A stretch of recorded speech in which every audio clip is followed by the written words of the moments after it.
Bonjour à tous, bienvenue au sommet Restructuration et Transformation. Je vous remercie Béatrice de votre présence. J'ai une petite question pour vous. Quel est aujourd'hui le champ d'action de la direction des aides aux entreprises selon vous ?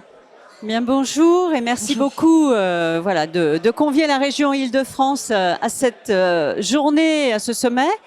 Alors, l'accompagnement financier des entreprises par la région Île-de-France au travers de la direction des aides aux entreprises comprend toute une gamme diversifiée en fait de dispositifs financiers tels que du soutien aux investissements sous forme de subventions.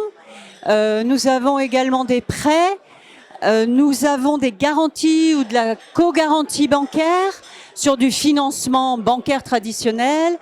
On a également du sell and leaseback au travers de la SEM, Île-de-France Investissement et Territoire. Alors, ce qui permet de répondre aux besoins de financement et de soutien aux investissements en fait des TPE et PME. C'est vrai qu'on fait un focus TPE-PME puisque c'est quand même le tissu économique francilien primordial. Bien évidemment, ces dispositifs sont déployés en fonction de priorités économiques fixées dans la stratégie Impact 2028. Les deux priorités donc du moment et à venir pour jusqu'en 2028, c'est bien entendu la réindustrialisation du territoire francilien. Bien sûr. Et on a également tout ce qui concerne la transition écologique et énergétique de ces TPE et PME franciliennes. Bien sûr, effectivement, tout ce panel RSE joue énormément aujourd'hui au sein des entreprises, je l'entends. Concrètement, quel outil proposez-vous pour œuvrer dans la sauvegarde des entreprises ? Alors, la sauvegarde des entreprises à la région Île-de-France s'articule en fait autour de 3 piliers. Alors, on a un premier pilier qui est la mission sauvegarde des entreprises que je pilote. Et là, on pose un diagnostic en fait sur les signalements d'entreprises qui sont soit fragilisées, soit en difficulté, pour voir si on peut mobiliser des dispositifs financiers régionaux ou alors, le plus rapidement possible, réorienter ces dirigeants vers des dispositifs d'acteurs publics ou privés du territoire francilien.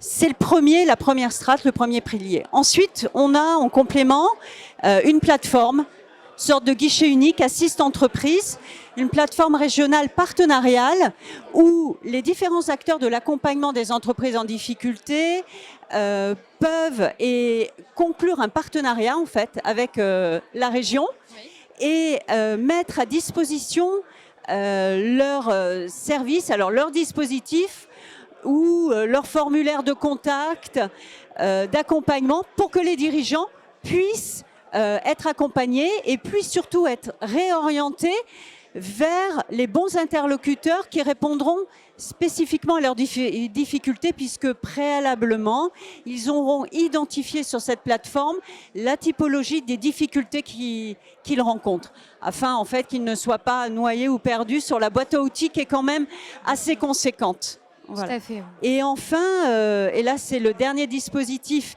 qui vient d'être voté par le Conseil régional d'Île-de-France le 29 mars dernier, on a le chèque prévention. Donc là on est plus sur l'incitation pour les dirigeants fragilisés à recourir à la procédure de mandat ad hoc ou procédure de conciliation, puisqu'on sait que dans 75% des cas, cette procédure aboutit en fait à un accord avec les créanciers. Oui, c'est vrai. Voilà, ce qui permet de pérenniser l'activité et les emplois sur le territoire francilien. Donc ce chèque prévention, c'est une incitation à la prise en charge en fait d'une partie des coûts associés à ces procédures et pour les TPE et les PME entre 1 et 49 salariés. Donc voilà, la région en tout cas se permet aujourd'hui de pouvoir inciter financièrement et donc de communiquer aussi auprès des dirigeants du territoire francilien pour recourir à ces procédures préventives amiables. C'est formidable. Merci beaucoup Béatrice. Merci à vous. Merci.